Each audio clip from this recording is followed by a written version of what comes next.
হযরত মুসা আলাইহিস সালামকে সালাম দিলেন, নবী মুসা গো আসসালামু আলাইকুম, হে আল্লাহর নবী মুসা। মুসা আলাইহিস সালাম বলেন, আলাইকুম আসসালাম, তুমি কে? বলে, আমি আজরাইল। আমি কে? আমি আজরাইল। বলে, তুমি কিসের জন্য আসছো? বলে, আপনার কাছে এসেছি আপনার জানটা কবজ করার জন্য। আপনার হায়াত শেষ, দুনিয়ার জিন্দেগি শেষ হয়ে গেছে, অনেক করেছেন। এই 300 বছর পরে আপনি জমিনের মধ্যে আছেন, অনেক লম্বা টাইম আল্লাহ আপনাকে দান করেছেন। এখন যাবার সময় হয়ে গেছে, আপনার যেতে হবে, এই জন্য আমি আপনার কাছে হাজির হয়ে গেছি। মুসা আলাইহিস সালাম বলেন, ভাই কি বলতে চাও? কয়, হ্যাঁ আপনার যেতে হবে, আপনার জানটা কবজ করার জন্য আমি আসছি। কুল্লু নাফসিন যায়িকাতুল মউত, সব প্রাণীর মৃত্যু স্বাদ গ্রহণ করতে হবে।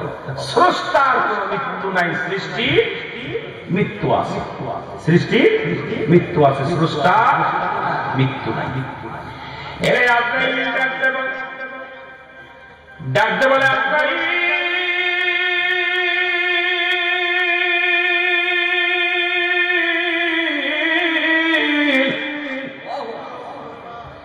তুমি আমার রূহটা কবজ করবা, তা প্রবেশ করবা কোন জায়গা দিয়ে আগে বলো। আজরাইল কয়, হুজুর আমি আপনার জবান দিয়ে মুখ দিয়ে প্রবেশ করব।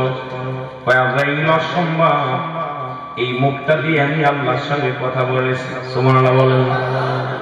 এই আমি আল্লাহর সঙ্গে কথা বলেছি, আল্লাহর সঙ্গে দিদারের সময় আমার আল্লাহর সঙ্গে সওয়াল করেছে, আমার মুখ দিয়ে তোমারে ঢুকতে দিতে পারি না আজরাইল, এটা অসম্ভব, তুমি ঢুকতে পারো না আমার মুখ দিয়ে। আজরাইল কয়, হুজুর তাহলে আপনার চোখ দিয়ে ঢুকি? কয়, খবরদার খবরদার, চোখের দিকে যাবি না, কারণ এই চোখ দিয়া আমি আল্লাহর নূরের তাজাল্লি দেখছি। সুতরাং এই চোখ দিয়ে আমার মাবুদের দর্শন করেছি, আমার মাবুদের নূরের চেহারা, নূরের তাজাল্লি দেখেছি, আমার চোখ দিয়ে তোমারে ঢুকতে দিতে পারি না আজরাইল। জোরে জোরে চিল্লায় বলা যাবে না মারহাবা। আজরাইল বলে, হুজুর তাহলে আপনার নাক দিয়ে ঢুকি? নাক দিয়ে ঢুকি? দাঁড়াও আজরাইল, দাঁড়াও। আমার এই নাক দিয়ে যখন আল্লাহ দিদার করেছিলাম, তুর পাহাড়ে যখন আমি মাওলার সঙ্গে দিদার করতে গিয়েছিলাম, জান্নাতে একটা ঘিরান, আল্লাহর নূরের তাজাল্লির একটা ঘিরান আমার নাকের মধ্যে প্রবেশ করেছে। সুতরাং আমার নাক দিয়ে তোমার আমি ঢুকতে দিতে পারি না আজরাইল। আজরাইল বলে, হুজুর বেয়াদবি করবেন না, কারণ আপনারা জানতে আমি সময় হয়ে গেছে, আল্লাহ পাকের হুকুম হয়ে গেছে, আপনি বেশি কথা বলবেন না। আমার যেদিক ইচ্ছা আমি সেদিক দিয়ে আপনার জানটা কবজ করব, তার হুকুম হয়েছে আমার আল্লাহ। সুতরাং আপনার কোনো বাধা শোনার সময় নাই। হযরত মুসা আলাইহিস সালাম রাগান্বিত হয়ে একটা থাপ্পড় লাগায় দিয়েছে। আজরাইল আলাইহিস সালামের এত জোরে থাপ্পড় লাগাইছে, সঙ্গে সঙ্গে চোখ দুটি উঠে গেছে, চোখ দুটি কানা হয়ে গেছে। জোরে জোরে চিল্লায় বলা যাবে না মারহাবা। আজরাইল বলে, আল্লাহর নবী আপনার সাথে এত তর্ক করার সময় নাই, আপনার সাথে কৈফিয়ত দেওয়ার সময় নাই। আল্লাহ তাআলা আমাকে হুকুম দিয়েছে আপনার রূহটা কবজ করার জন্য, আপনার কাছে হিসাব, আপনার কাছে অনুমতি নেওয়ার প্রয়োজন নাই, আমি এখন রূহ বাইর করব।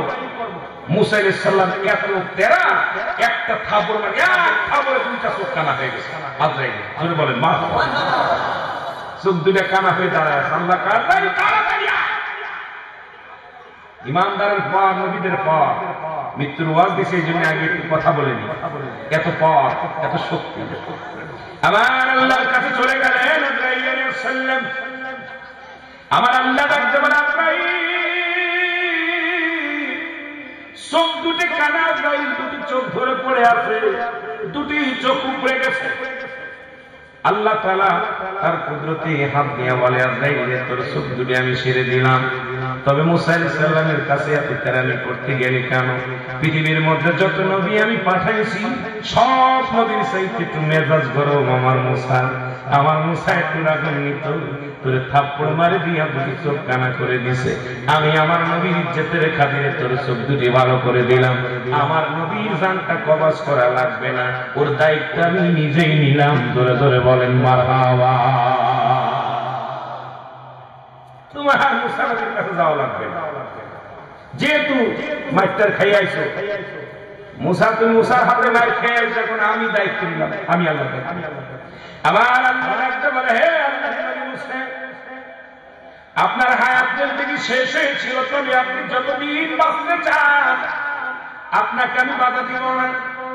একটা পশুর গায়ে, একটা মশির গায়ে যতগুলো কসম আছে, এত বছর যদি আরো হায়াত চান আমি আপনাকে হায়াত দান করব। তারপরে আপনি আসেন, তবু আপনার সঙ্গে জোরাজুরি হবে না, আপনি যখন আসতে চান তখনই আপনারা নিয়ে আসবো। কিন্তু যদি এতদিন আপনি হায়াত চান তবু আপনারে হায়াত দেওয়া হলো। মুসা নবীকে আল্লাহ কি শোনাইলাম, তারপরে কি হবে? তারপরে দুনিয়া থেকে বিদায় নিতে হবে। তারপরও বিদায় নিতে হবে। মুসা নবী কাল্লাইটা কি শোনাইলেন? কারণ এতদিন হায়াত পাওয়ার পর যদি মরা লাগে, এই দুনিয়ার জিন্দেগি আমার দরকার নাই। কারণ বিগত দিন এই যে 100-200 বছর আমি বেঁচেছিলাম, এই 300 বছরে বেঁচেছিলাম, কত কষ্ট করা লাগছে, খাটা লাগছে, কাজ করা লাগছে, বন্দেগি করা লাগছে, এগুলোর দরকার নাই, আমার হায়াতের দরকার নেই রে আল্লাহ। তবে আপনার যদি আমার নিতে হয় আর একটাবার আমার সুযোগ দিবেন, আমি আপনার সঙ্গে দিদার করব, আপনার সাথে কিছু কথা বলবো, তারপরে আপনি আমারে নিয়ে যাবেন, এইটা আপনার কাছে আমার দাবি। আল্লাহ কয়, মুসা রে, আমি দায়িত্ব নিলাম, আমি তোমার হুকুম দিলাম, আরেকবার তোমার সাথে দেখা হবে, আমি আল্লাহ তোমার সঙ্গে বসবো। জোরে জোরে বলো আল্লাহু আকবার। এতদিন হায়াত দিবেন, তারপর মরা লাগবে, তাহলে বেঁচে লাভ কথা বলছে। 50 বছর, 60 বছর, 80 বছর আমরা বেঁচে আছি, এরপরও মরা লাগবে, মরেন নাই কথা বলেন, আছে মরা না। মুসা নবীকে আল্লাহ যেহেতু মরাই লাগবে, হায়াত হবে, হায়াত হবে, খুব দরকার নেই। তাহলে আমার যাওয়ার আগে আপনার সাথে সাক্ষাৎ করতে চাই।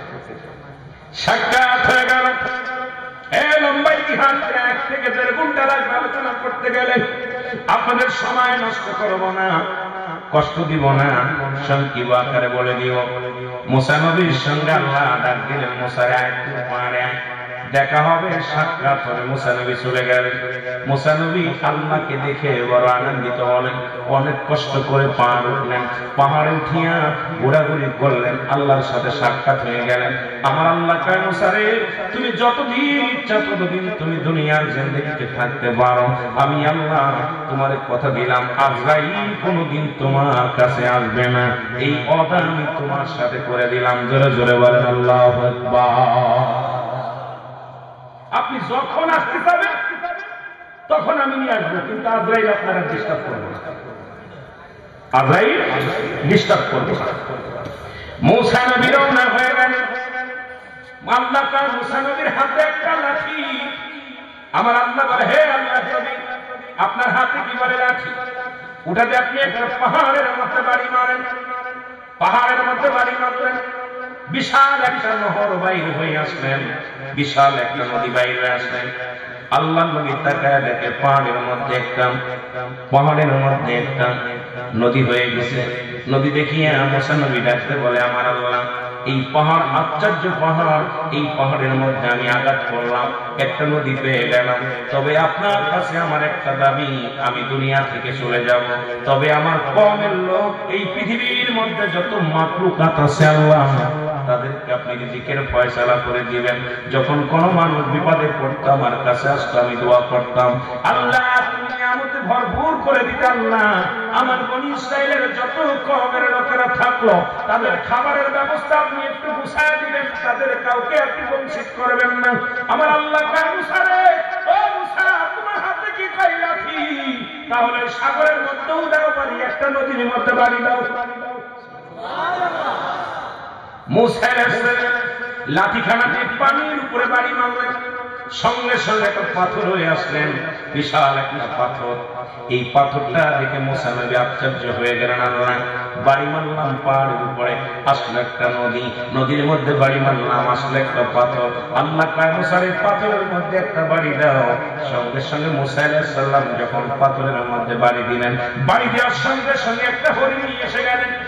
দেখে একটা জীবিত হরিণ, গালের মধ্যে মুখের মধ্যে তার তাজা ঘাস আছে।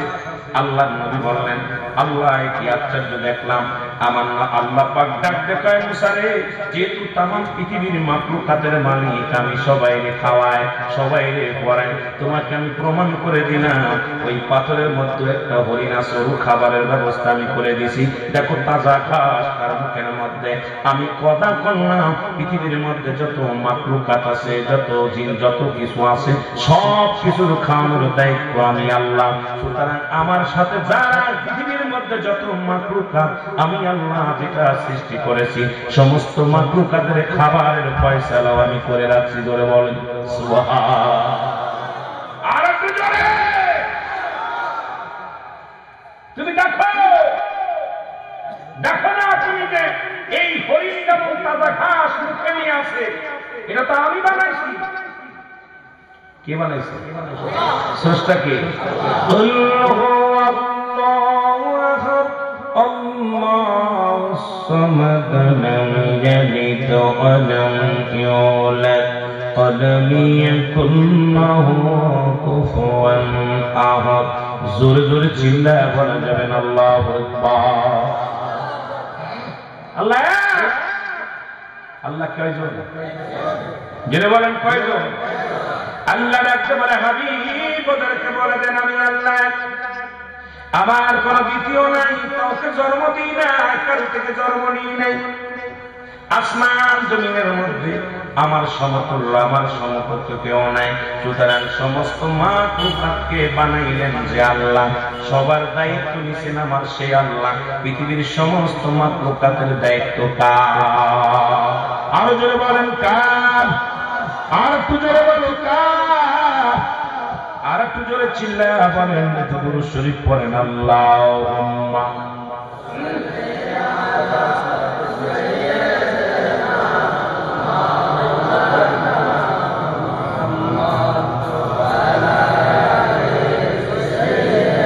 দাদু ভাই একটু জোরে দুরূদ পড়েন না।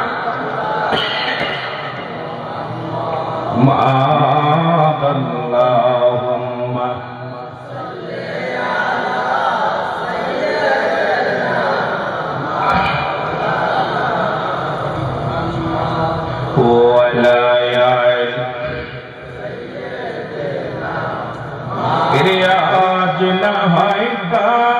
তুমি যাইবা কবরে, মরার পরে ছবি রবে গো তুমি দেখিও গো সাইয়া, মরার পরে ছবি রবে গো। জোরে বলেন ঠিক কিনা? এর দাদাই গিয়েছে, বাবাই গিয়েছে, কেউ না ফিরে আইল গো, যাবার পরে ছবি রবে গো তোমার, যাবার পরে ছবি রবে গো। বলেন আজ না হয় কাল তুমি যাইবা কবরে, মরার পরে ছবি রবে গো তুমি দেখো একবার সাইয়া, মরার পরে ছবি রবে গো। জোরে বলেন ঠিক কিনা? সব কিছু থাকবে, তুমি থাকবা। আল্লাহ নবী মুসা আলাইহিস সালাম বললেন, আল্লাহ আপনি ওয়াদা করলেন সমস্ত মাখলুকাতকে আপনি ডাকবেন গো। আমার আল্লাহ বলে, হ্যাঁ মুসা আমি ওয়াদা করলাম, সব মাখলুকাতকে আমি খাওয়াই। খাওয়ানোর দায়িত্ব যেহেতু আমি স্রষ্টা, ওরা সৃষ্টি, যাকে আমি সৃষ্টি করেছি সবারই রিজিকের ফয়সালা আমি আল্লাহ দিয়ে দিব। মুসা নবীকে সালাম বিনিময় করলেন আল্লাহর তরফ থেকে। সালাম পাইয়া উত্তর দিয়া মুসা নবী চললেন। আস্তে আস্তে যায় দেখে পথের মধ্যে নির্জন একটা এলাকা, মরু প্রান্তরের মধ্যে 7 জন ব্যক্তি একত্রিত হয়ে একটা কবর খনন করতেছে। জোরে বলেন আল্লাহু আকবার। মুসা নবী তাকায় দেখে এত নির্জন এলাকায় কোনো মানুষ নাই, চারিপাশে বিশাল একটা মরু প্রান্তরে, সেখানে 7 জন মানুষ একটা কবর খোলে। মুসা আলাইহিস সালাম সালাম দিলেন, যায় দিয়ে বলে, এ ভাইরা তোমরা এখানে কেন কবর, কার কবর খোলো? বলে আপনি যদি শরীক হতে চান আমাদের সঙ্গে হতে পারেন। মুসা আলাইহিস সালাম শরীক হলেন, ওই 7 জনের সঙ্গে 8 জন মিলা কবর করলেন। কবরটা কমপ্লিট হয়ে গেলেন। মুসা আলাইহিস সালাম গায়ের ঘাম দিয়া, মুসলমান শুনে নাও, ঘাম ঝরতে লাগলেন, বুড়া মানুষ। এমন সময় কবরটা খোঁড়া হয়ে গেলেন। লোকজনে বলে, হে আল্লাহর নবী মুসা, ওই 7 জন বলে, হে আল্লাহর নবী মুসা, আমরা যার জন্য কবরখানা খুঁড়তেছি সে আপনার মতো লম্বা চওড়া। আপনি যদি একটু মাপ দিয়ে দেখতেন, আপনি একটু শুয়ে দেখেন যে আপনার মাপ ঠিক আছে কিনা। কারণ আপনার মাপ যদি ঠিক থাকে, যাকে আমি কবরের মধ্যে শোয়াইব সেই লোকটা আপনার মতো লম্বা, আপনার মতো চওড়া, আপনার মতো বডি ফিটনেস। সুতরাং মাপের জন্য একটু কবরের মধ্যে শুয়ে পড়েন। মুসা আলাইহিস সালাম কবরের মধ্যে শুয়ে পড়ছে। শোয়ার সঙ্গে সঙ্গে মুসলমান শুনে না, যে 7 জন কবর খুললেন, ওই কবর যিনি খুললেন ওটা ছিলেন ফেরেশতা। আল্লাহু আকবার বলেন না। আল্লাহ প্রেরিত ফেরেশতা কবরের মধ্যে শুয়ে মুসা নবী আল্লাহ, এত সুন্দর কবর, এমন নির্জন কবরে আল্লাহ এইরকম আমারে তুমি শান্তির মধ্যে রাখো। আল্লাহ সঙ্গে সঙ্গে আর এক ফেরেশতাকে বললেন, ফেরেশতারা তাড়াতাড়ি যা, মুসা নবীর হাতে একটা আপেল ধরায়া দে। একটা ফেরেশতা একটা আপেল নিয়ে চলে আসলেন। আপেল এনে মুসা নবীর হাতে দিলেন। হুজুর খান, কবরের ভিতরে শুয়ে যখন আপেলের মধ্যে কামড় দিলেন, আমার আল্লাহ পাক মুসা আলাইহিস সালামের রূহটা বাইর করে দিলেন। জোরে জোরে চিল্লায়া চিল্লায়া বলেন আল্লাহু আকবার। মুসা আলাইহিস সালাম বিদায় হয়ে গেলেন, ওনাকে কবর থেকে উত্তোলন করলেন। ফেরেশতারা চলে গোসল করাইলেন, ফেরেশতা দিয়া গোসল করাইলেন। শুনে নেন মুসলমান, ফেরেশতারা জানাজা পড়লেন। হে দুনিয়ার মানুষ শোনো, মুসা নবীর জানাজা পড়েছে ফেরেশতারা, মুসা নবীর কবর খনন করেছে ফেরেশতারা, সাথে শরীক ছিল নিজেই মুসা আলাইহিস সালাম। এবার তাকে কি করলেন? কাফন দাফন করাইলেন। কাফন দাফন করাইয়া এরপরে মুসলমান সবাই চলে আসলেন। এরপর থেকে ওই কবরটা খোঁজার জন্য বরিশালের মানুষ কিয়ামত পর্যন্ত কবর শুধু খুঁজবে আর খুঁজবে। কারণ ওই কবরের কোন চিনাক্ত নাই, এমন ভাবে কবরটা দিয়া দিছে। মুসা নবী চিরতরে ওখানে শুয়ে আছে, কেউ আজ পর্যন্ত মুসা নবীর কবরটা খুঁজে পায় নাই। আর মুসা নবীর জানাজা পড়বে দুনিয়ার কোনো মানুষ পড়তে পারে নাই। মুসা আলাইহিস সালাম ওই কবরের মধ্যে শুয়ে আছে কিয়ামত পর্যন্ত। কবরটাকে জান্নাত বানায় শুয়ে আছে। ধরে বলেন মারহাবা। আল্লাহ পাক কত আসানে জান্নাত করেছে। যেটা আপেল দিলে আপেলের খাওয়ার মজায় খায়। কারণ তো যখন কবরে শুয়ে আল্লাহ এত সুন্দর নির্জন, এত সুন্দর জায়গা, এইরকম একটা জায়গা হইলে ভালো। আল্লাহ কয় যেহেতু রাজি হয়েছে এইরকম ভালো হইতো, ওরে ওরে ফেরেশতা দিয়ে কেমনে টেকনিক খাটায় কবর খুঁজাইছে, দেখুন মাইফে দেখাইছে। কথা বলুন আল্লাহু আকবার। তবু আল্লাহ তাআলা রাখে নাই। পৃথিবীর মধ্যে 4 জন নবী এখনো জিন্দা। কয়জন নবী? 4 জন নবী। কয়জন? মুসা আলাইহিস সালাম তো বিদায় হয়ে গেছে, আর 4 জন নবী দুনিয়ার মধ্যে জিন্দা আছে। তাদের মধ্যে একজনের নাম হলো হযরত ইলিয়াস আলাইহিস সালাম, যিনি আছে পাহাড়ের দায়িত্বে, তাকে দিয়েছে আমার আল্লাহ। হযরত ইলিয়াস আলাইহিস সালাম হচ্ছে পাহাড়ের দায়িত্ব তাকে আল্লাহ দান করেছে। একজন হলো পানির দায়িত্ব আছেন খিজির আলাইহিস সালাম, আর একজন জান্নাতের মধ্যে আছে জীবিত অবস্থায়, ওনার নাম হলো হযরত ইদ্রিস আলাইহিস সালাম। আর একজন নবী আমার নবীর উম্মতে আসবে, আপনাদের নাম জানা আছে? নাম জোরে বলেন না। হযরত ঈসা আলাইহিস সালাম। আপনাদের জানা আছে আমার নবীর উম্মত হইয়া একজন নবী আইব, সেই নবীর নাম হযরত ঈসা আলাইহিস সালাম। জোরে বলেন না মারহাবা। আর একজন নবী আছে মুসলমান শুনে না, যার কথা উল্লেখ আছে, যিনি দুনিয়া থেকে আল্লাহ উঠায় নিয়ে গেছে, তবে দুনিয়ার মধ্যে পাঠাবে কি জানি না, যার নাম হলো হযরত জাকারিয়া আলাইহিস সালাম, যিনি গাছের কাছে সাহায্য চেয়েছিলেন, আল্লাহর কাছে সাহায্য বাদ দিয়া গাছের কাছে সাহায্য চেয়েছিলেন। ওই ব্যক্তি মুসলমান, কখন পাঠাবে কখন আসবে কেউ বলতে পারি না, তবে কোন কিতাবের মধ্যে পাই নাই উনি আসবে। তবে গাছের কাছে সাহায্য চেয়েছিলেন, যে গাছটার উপরে ইহুদিরা কি করেছিলেন, সেই গাছটাকে পাড়াইলেন, এরপরে আগুনে তারে পোড়াইলেন। কিন্তু আল্লাহ তার প্রিয় বান্দারে উঠায় নিয়ে গেছে, তবে পাঠাবে কি পাঠাবে না এটা আমরা বলতে পারি না, কোনো প্রমাণ আমরা পাই না, তবে আল্লাহ ভালো জানে। জোরে বলেন মারহাবা। আর কি জোরে বলেন না? এই মূসা আলাইহিস সালাম আল্লাহর সঙ্গে দিদার করতেছেন। শুনে রাখবেন আলোচনা মুসলমান, মৃত্যুর আলোচনার মধ্যে আপনার কোন মৃত্যুর আলোচনা হয় না। কুল্লু নাফসিন, এর কোন আর কোন আছে নাকি? কথা বলে এর অনেকে বলতে হুজুর মৃত্যুর কোন আলোচনা করার কিন্তু মৃত্যুর আলোচনা দিলে মরণ হবে এরা বাড়াগুলি বলা যায় কথা কেন বাড়াকে বলা সম্ভব না কথা বলেন ঠিক কি কেউ কেউ ইন্তেকাল করছে কেউ কেউ মরিছে কেউ কেউ মারা গেছে কথা বল না আর ওকে স্বর্গে গেছে তাই নরকে গেছে কথা কয় না সবই তো একই যে লাও ঠিক মুসা আলাইহিস সালাম মুসলমান আল্লাহর সঙ্গে দিদার করতে গেলেন তিনজন মানুষের সঙ্গে দেখা কয়জন মুসার ভিতরে চলছিল মরার খবরটা বলে আসলাম তারপরে একটু আর একটা খবরে চলে যায় তারপরে দেখা যাক কোন দিকে আগানো যায় আবার বাগানেরা গভীর মনোযোগ তিনজন মানুষের সঙ্গে দেখা হলো এর মধ্যে একজন হলো মহিলা দুজন হলো পুরুষ একজন কি একজন হলো মহিলা দুজন হলো পুরুষ মুসা আলাইহিস সালাম যায় একজন ধনী পুরুষের সঙ্গে দেখা ধনী লোক মুসা নবীকে সালাম দেয় আল্লাহর নবী মুসা আপনি কই যান আল্লাহর সঙ্গে দিদার করতে যান আল্লাহর সঙ্গে কথাবার্তা বলতে যায় কারণ আমার আল্লাহর সঙ্গে অনেক পরামর্শ করা লাগে অনেক কিছু জানার দরকার আছে অনেক কিছু মানার দরকার আছে আমি নবী মুসা আলাইহিস সালাম যাই আল্লাহর দরবারে যাই আল্লাহর নবী মুসা বলার পর ধনী লোক ডাকতে বলে নবী মুসা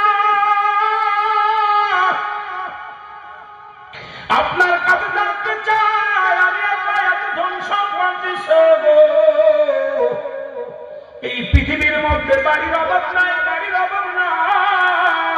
কি আমল করলে আমার এই দুনিয়ার মধ্যে এই সম্পদ কমে যাবে আমি আপনার কাছে জানতে চাই তোমার আল্লাহর কাছে জেনে আসবা কি আমল করলে এই দুনিয়ার সম্পত্তি কমবে একটু জানতে চাই জোরে বলো মারহাবা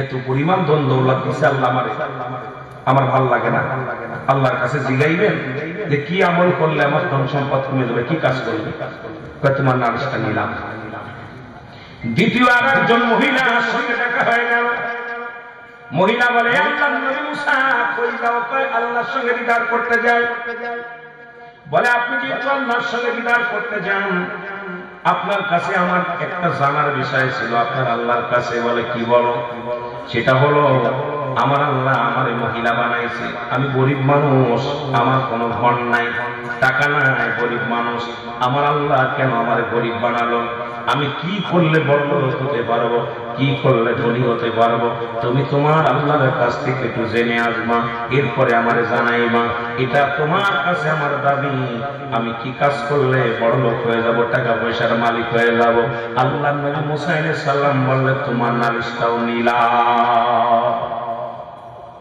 দুজনের নালিশ তৃতীয় নাম্বার একটা লোকের সঙ্গে দেখা তিনি রাস্তার মধ্যে পড়ে আছে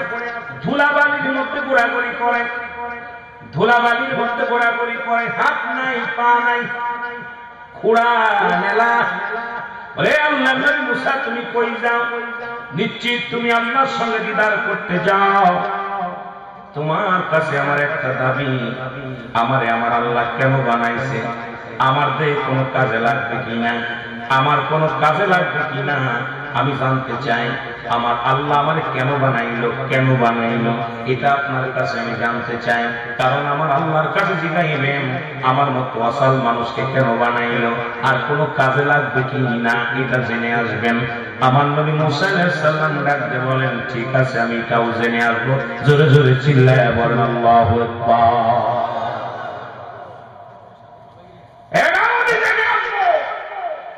আল্লাহ পাকের কাছে চলে গেলেন মুসা আলাইহিস সালাম তুর পাহাড়ে যাইয়া আল্লাহ আপনার কাছে আজকে তিনটা বিষয় জানতে চাই কয়টা বিষয় তিনটা বিষয় জানতে চাই আল্লাহ বলে কি কি বলে তিনজন তিনটা প্রশ্ন করছে আল্লাহ এক নম্বর প্রশ্ন হলো একজন ব্যক্তি বিশাল ধনী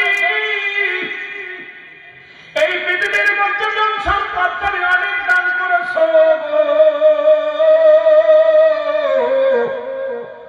ওই ব্যক্তি বলেছে এমন কি আমল করলে দুনিয়ার সম্পদ কমে যাবে ওই লোকটা বারবার আমার কাছে দাবি করছে কি আমল করলে দুনিয়ার সম্পদ কমে যাবে আমার আল্লাহ বলে মুসা রে, ওই লোকটারে যা বলবা সেজন্য আজ থেকে আমার শুকরিয়া বন্ধ করে দেয়, সেজন্য আজ থেকে কোনো কাজে প্রশংসা না করে আমি আল্লাহর গুণগান না করে শুকরিয়া আদায় না করে, দেখবা সে কয়েকদিন পর দুনিয়ার সম্পদ কমে যাবে। জোরে জোরে চিল্লায় বলেন মারহাবা। দ্বিতীয় ব্যক্তির প্রশ্ন আনলেন, ওই গরিব মানুষটা অভাবী মানুষ, তার বাড়ি নেই, ঘর নেই, ছোট্ট একটা কুড়ে ভাত, দিন আনে রাত খায়, রাত আনে দিন খায়, অভাবগ্রস্ত মানুষ। আল্লাহ গো, তার একটা প্রশ্ন, সে কি কাজ করলে বড় লোক হয়ে যাবে?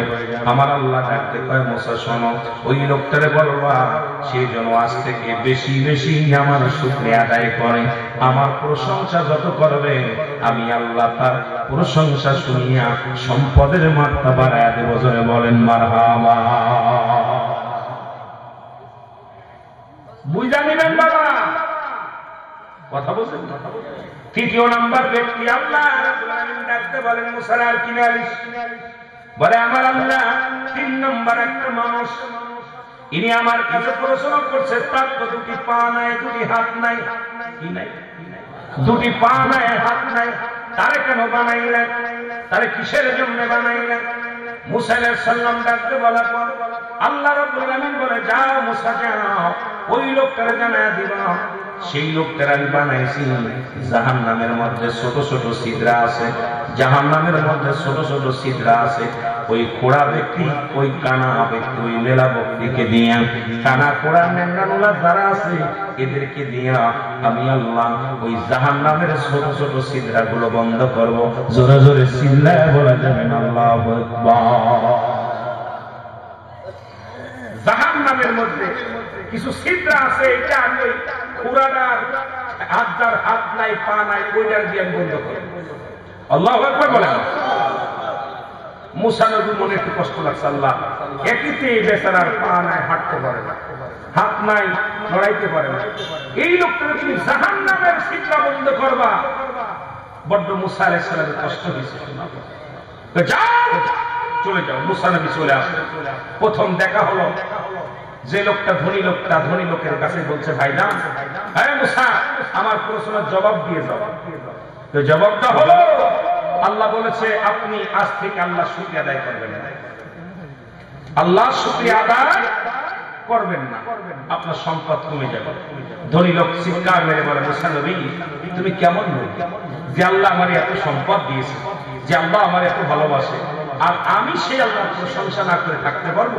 তাতে যদি সম্পদ আরো বেড়ে যায় আমার দুঃখ নাই, তবু আল্লাহর প্রশংসা ছাড়তে রাজি না। আল্লাহ কয় আরো দ্বিগুণ সম্পদ বাড়ায়, সঙ্গে সঙ্গে দ্বিগুণ সম্পদ বেড়ে গেছে। যারা বলেন সুবহানাল্লাহ। চলে গেছে মেয়েটার কাছে। মেয়েটা বলতেছে, আল্লাহ নবী মুসা, তুমি আমার আল্লাহর কাছ থেকে কি ফয়সালা আনছো বলো। আল্লাহ নবী বললেন, মুসা বলতেছে, এ মেয়ে শোনো, আল্লাহ বলছেন তুমি বেশি বেশি প্রশংসা করো। তোর আল্লাহর প্রশংসা করবো, তোর আল্লাহ আমার কি দিছে, তোর আল্লাহ আমার কি দিয়েছে, তোর আল্লাহর প্রশংসা করবো? না আছে পেটে খাবার, না ভালো কাপড়, আমি কি করে তোর আল্লাহর প্রশংসা করবো? সঙ্গে সঙ্গে একটা তুফান আসলেন। তুফান এসে ওই বুড়ির ছোট একটা কুড়ে ঘর এটা ভেঙে গেল। ভেঙে যাওয়ার পর বুড়ি এদের তাকায় দেখে ঝড় এসে সব ভেঙে ফেল। আশপাশে কোনো ক্ষতি হয়নি, খালি বুড়ির গড়টা ভাঙছে। বুড়ি চিৎকার মেরে কান্দে, মুসারে আমার ভুল হয়ে গেছে। যদিও সারাদিন ভিক্ষা করতাম, রাত করলে একটা মাথা জাগার জায়গা ছিল, মাথা গোজা স্থায়ী ছিল, সেটা আল্লাহ নিয়ে গেছে। আমি ভুল হয়ে গেছে, আমার মাফ করে দাও। তোমার আল্লাহ যেন মাফ করে দেন। মুসা নবী তওবা করাইলেন, মাফ করে দিলেন। আল্লাহ সঙ্গে সঙ্গে মহিলার সম্পদ বৃদ্ধি করে দিলেন। আরো জোরে, আরো জোরে। এর দ্বারা প্রমাণ করে দিলেন যে তোমরা যদি গরিব থাকো তাও প্রশংসা করো কার? ধনী থাকো প্রশংসা করো কার? গরিব বানায় কে? আরো জোরে বলেন, কে বানায়? ধনী বানায় কে? সম্পদের মালিক বানায় কে? ফকির বানায় কে? সব কিছু বানায় কে? আল্লাহ। আপনি যে হালাতে থাকেন শুকরিয়া আদায় করেন। আপনার একটা চোখ নাই, শুকরিয়া পা নাই, শুকরিয়া আদায় করেন। জ্বর হয়েছে, শুকরিয়া আদায় করেন। আপনি অসুস্থ মানুষ, শুকরিয়া আদায় করেন। আল্লাহ আমার তুমি নেও নাই, অসুস্থ দিছো, কত মানুষ তো তুমি নিয়ে গেছো কবরে, আমার তো এখন সুযোগ আছে, বাঁচায় রাখছো। শুকরিয়া খালি বেশি বেশি আদায় করবে, আল্লাহ খুশি হয়ে যাবে। জোরে বলেন সুবহানাল্লাহ। আর একটু জোরে বলেন না। আমার ভাইরা, আমার বন্ধুরা, মুসা আলাইহিস সালাম চলে গেলেন। যে ব্যক্তির পা নাই, হাত নাই, এই লোকের কাছে চলে গেলেন। উনি যা চলে যাওয়ার জিগায়, হে আল্লাহর নবী মুসা, তুমি আমার জন্য প্রশ্নের কি জবাব দিয়ে যাও, আমার জবাব দিয়ে যাও। মুসা বলে, ভাই রে, আমি যদি তোমার জবাব দিই তুমি বড় কষ্ট পাবা। আমি কেমনে বলবো তোমার কাছে এই কথাটা বলবো? বলে, আল্লাহ নবী মুসা কি জবাব দিছে আমার আল্লাহ, একটু আমারে বলে দাও। বলে, জবাবটা হলো তোমারে আমার আল্লাহ বানাইছে, দুনিয়ার মধ্যে পাঠাইছে। জাহান্নামের মধ্যে ছোট ছোট ছিদ্র আছে, এই ছিদ্রগুলো বন্ধ করার জন্য তোমারে বানাইছে। সঙ্গে সঙ্গে হাতবিহীন পাবিহীন লোকটা বলছে, আলহামদুলিল্লাহ, আমি আল্লাহর দরবারে শুকরিয়া আদায় করি যে আমার মতো কামার মতো পুরা, আমার মতো একটা মুসল প্রতিবন্ধী মানুষ দিয়ে আমার আল্লাহ উপকারে লাগবে, এই জন্য আমারে বানাইছে। আমি অত্যন্ত খুশি, জাহান্নামের ছিদ্র বন্ধ করলেও তবু আমার দিয়ে একটা কাজে লাগাইবে আমার আল্লাহ, এই জন্য প্রশংসা করি আমার আল্লাহ। জোরে জোরে চিল্লায় বলা যাবে আমার হাওয়া। আমার আল্লাহ দেখা মুসা, ওকে শুভ সংবাদ দিয়ে দে। ওর জন্য একটা নয়, দুটি নয়,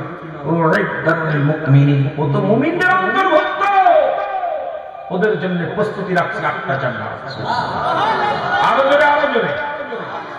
যেহেতু সে আমার প্রশংসা করছে, যেহেতু আমার প্রশংসা করছে, যার হাত নাই, তার পা নাই, তারপর আমার শুকরিয়া আদায় করছে, আমি আল্লাহ বান্দার উপর অত্যন্ত খুশি হয়ে গেছি, অত্যন্ত রাজি হয়ে গেছি। আমি আল্লাহ একটা নয়, দুটি নয়, ওই অসাল ব্যক্তির জানায় দাও, আমি আল্লাহ তার জন্য 8টা জান্নাতের দরজায় খুলে দিলাম, আমি আল্লাহ তার জান্নাতি করে দিলাম। জোরে জোরে চিল্লায় বলা যাবে না মারহাবা। আরে শুকরিয়া আদায় করার কারণে আল্লাহ রাজি হয়ে যায়, খুশি হয়ে যায়। যে অবস্থায় থাকেন শুকরিয়া দেখেন, আলহামদুলিল্লাহ। ভাই কেমন আছেন? কথা বলেন না। কি খাইছেন? আল্লাহ ভালোই খাইছে, আলহামদুলিল্লাহ। কি করতেছেন? আলহামদুলিল্লাহ, কাজ করতেছেন। কোথায় যাচ্ছেন? আলহামদুলিল্লাহ, বাজারে যাচ্ছেন। প্রতিটা কাজে কর্মে যখন আপনি শুকরিয়া আদায় করবেন, তখনই আল্লাহ আপনার উপরে রাজি খুশি হয়ে যাবে। জোরে বলেন ঠিক কিনা? আর আল্লাহ যার উপরে রাজি খুশি হয়ে যায়, তার কোনো টেনশন আছে, তার কোনো প্রেশার আছে? এই পৃথিবীতেও সে ধন্য, আখিরাতেও সে ধন্য। জোরে বলেন ঠিক কিনা? একটু মহব্বতের সঙ্গে দুরূদ শরীফ পড়েন। আল্লাহুম্মা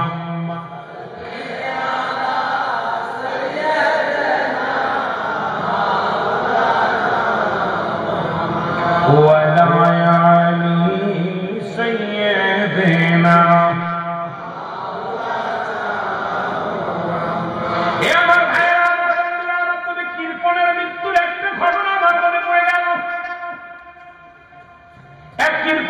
দুনিয়ার মধ্যে বিশাল কীর্তন, ওনার মৃত্যু হলে মরণের কথা শোনো, মরণের কথা, মরণের পেয়ালা পান করতেই হবে, এর মধ্যে কোনো সন্দেহ নেই। আর মৃত্যুর যন্ত্রণা বলতে যা আল্লামা মুফতি আমজাদ আলী সাহেব একটা কিতাব লেখলেন, কিতাবের নাম বারশুরিয়া। এই কিতাবের মধ্যে উনি লিখতে যায় বললেন, দুনিয়ার মানুষ শোনো, মানুষের যখন সহজ মৃত্যু হয়, কি মৃত্যু হয়? সহজ মৃত্যু। 70টা তাজা উঠে গায়ের চামড়া জবাই না করিয়া উল্টো দিকে টান দিয়া লবণের মরিচ লাগাই দিয়ে যতটুকু যন্ত্রণা হয়, এর চাইতে 70 গুণ যন্ত্রণা হলে একটা সাধারণ মৃত্যু। যারা মরণকালে পায়খানা করে দিই, মরণকালে যারা প্রস্রাব করে দিল, মরণের সময় যারা চোখ দুটি বড় বড় হয়ে যায়, মরণের সময় যাদের অমুসলমান জিহ্বাটা বাইর হয়ে যায়, তাদের মরণটা কত কঠিন জোরে বলেন। এক কৃপণ ব্যক্তির মরণ হলো কেমনে মরণ হলো? মরণ তো সবারই হতে হবে। এক নম্বর বিপদ হলো মানুষের মরণ, দুই নম্বর বিপদ হলো কবর, তিন নম্বর বিপদ হলো কিয়ামতের ময়দান। একটার পর একটা বিপদ। মরণটা হলো এক নম্বর। এক নম্বর যদি বলেন এক নম্বর, এক নম্বর হলো মরণ, দুই নম্বর হলো কবর, তিন নম্বর এখানে দুইটা বিষয়, একটা হলো ঈদে মিলাদুন নবী, আর হলো কবরবাসীদের স্মরণে। কারণ কে বা কার জন্য কান্দে, কে বা কার জন্য দোয়া করে। এলাকাবাসী আজকে এলাকার মানুষের জন্য যারা দুনিয়া থেকে বিদায় হয়ে গেছে, তাদের স্মরণের মাহফিল। আল্লাহ যারা কবরে শুয়ে আছে তাদেরকে আপনি মাফ করে দেন, তাদেরকে আপনি ক্ষমা করে দিন। ও মুসলমান, গভীর মনোযোগ শুনে নাও, শুনে নাও। পৃথিবীর মধ্যে একজন কৃপণ ব্যক্তি, এত কৃপণ নিজেও খায় না, অন্যেরও খাবি দেয় না। তার বিবি মানুষের দরকারে ভিক্ষা করে, চেয়ে খায়, কিন্তু সে ধন সম্পদ নষ্ট করে না, রেখে দেয়, গুছায় রেখে দেয়, যত্ন করে রেখে দেয়। গতকালকে দেখলাম ফেসবুকের মধ্যে একজন ব্যক্তি মারা গেছে, উনি মৃত্যু শয্যায় সজ্জিত। এরপরে ওনার যখন ওই লোকগুলোর পাশে যত খেতা বালিশ ছিল, কম্বল ছিল, দেখে খালি পয়সা, 5 টাকা রাত্রি, 1 টাকা রাত্রি, 2 টাকা রাত্রি, খালি শুধু টাকা টাকা, এতগুলো হয়েছে। মানুষ আশ্চর্য হয়ে গেছে। মানুষের দ্বারে দ্বারে চেয়ে চেয়ে খাতেন, আর এই সম্পদ গুছায় রেখে দিয়েছেন এক জায়গায়। এ মুসলমান এরপরে মৃত্যু শয্যায় এখন সজ্জিত। এটা ভিডিওর মধ্যে ছেড়ে দিছে, আপনারা দেখবেন। বাবা কত পয়সা এক জায়গায় গুছায় রাখছে, জীবনে কিনে খায় নাই, যত টাকা বিক্রি করছে সব গুছায় রাখছে, এক জায়গায় সম্বল করে রাখছে, নফসকে দেয় নাই। এইরকম একজন কৃপণ ব্যক্তির ইতিহাস মনে পড়ে গেল। মুসলমান শোনো, এই লোকটা কি করলেন? ইনি অসুস্থ হলেন, প্রচন্ড অসুস্থ হলেন। এমন সময় এক ভণ্ড পীরের সঙ্গে, ভণ্ড কামেলের সঙ্গে দেখা হলো।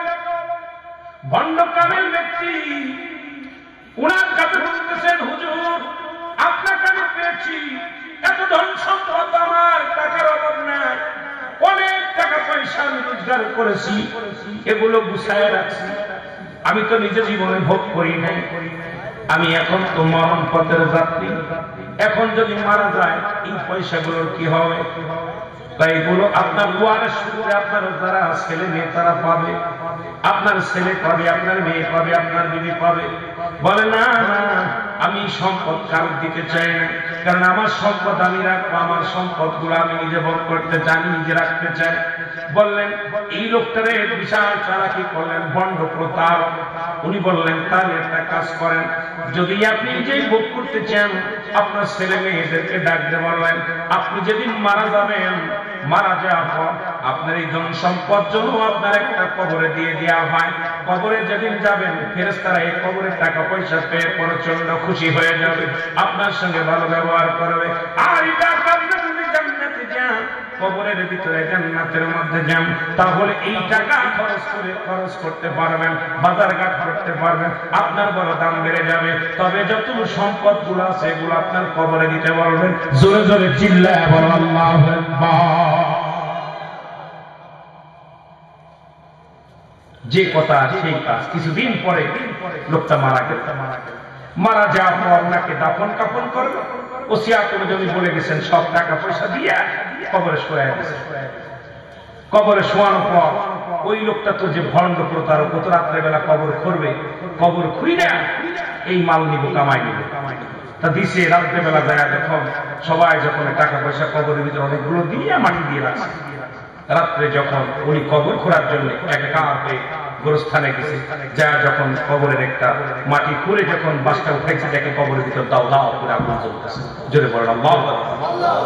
উনি একটা চিৎকার দিয়ে বলে, আল্লাহ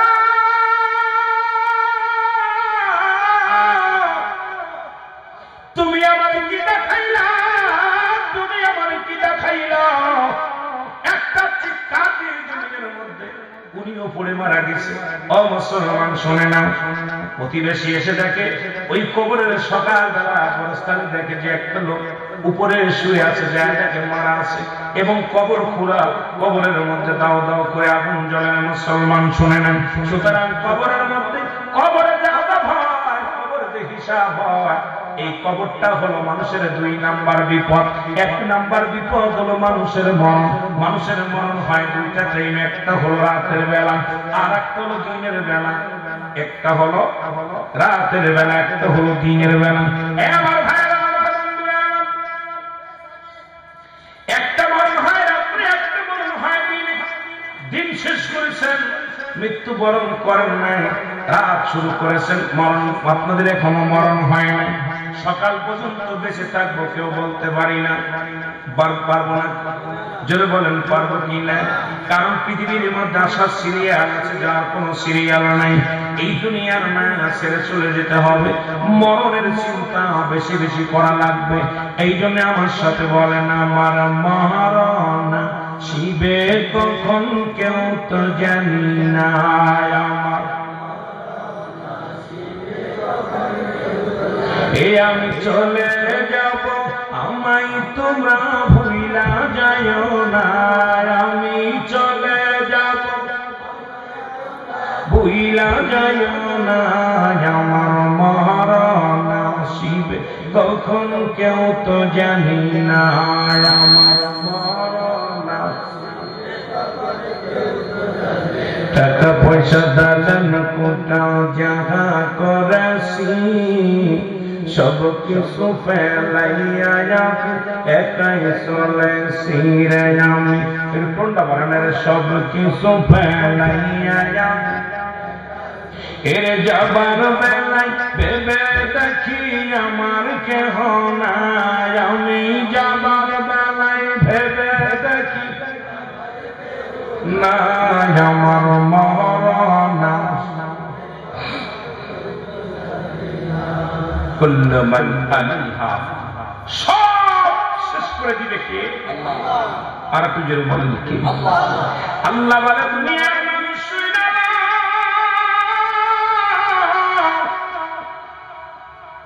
এই জমিনটা আমি রাখবো না, আসমান আমি রাখবো না। এই জমিনের মধ্যে যত মাটিগুলো আছে সব মাটি পুরো তামা বানায় দিব। আল্লাহ।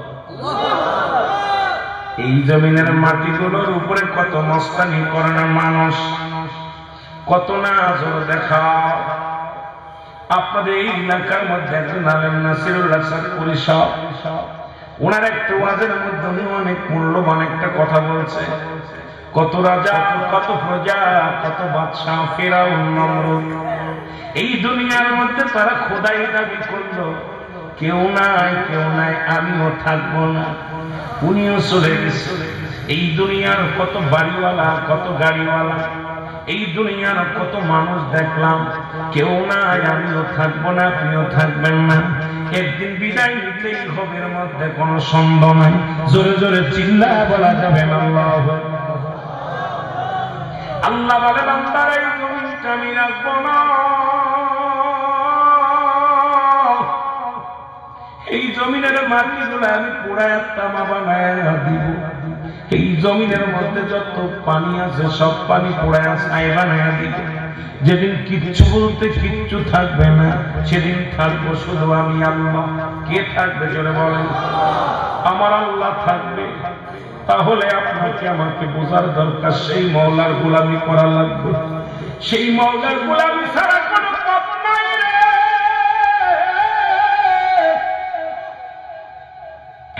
সেই মওলার গোলামি ছাড়া কোনো পথ নাই, সেই মওলার ইবাদত ছাড়া কোনো পথ নাই।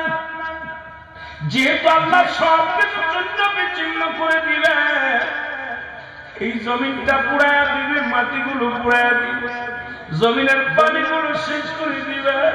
যেদিন কিচ্ছু বলতে কিচ্ছু থাকবে না, থাকবে শুধু আমার আল্লাহ। আল্লাহ কয় বান্দা সেদিন থাকবো আমি শুধু আমার নবীর ভালোবাসা নিয়ে। ওমা আরসালনাকা ইল্লা রাহমাতাল লিল আলামিন। জোরে জোরে চিল্লায় বলেন মারহাবা। আল্লাহ নবী রহমতের পেয়ালা দিয়ে দুনিয়ার মধ্যে আগমন করেছে, যিনি উম্মতের কান্ডারি,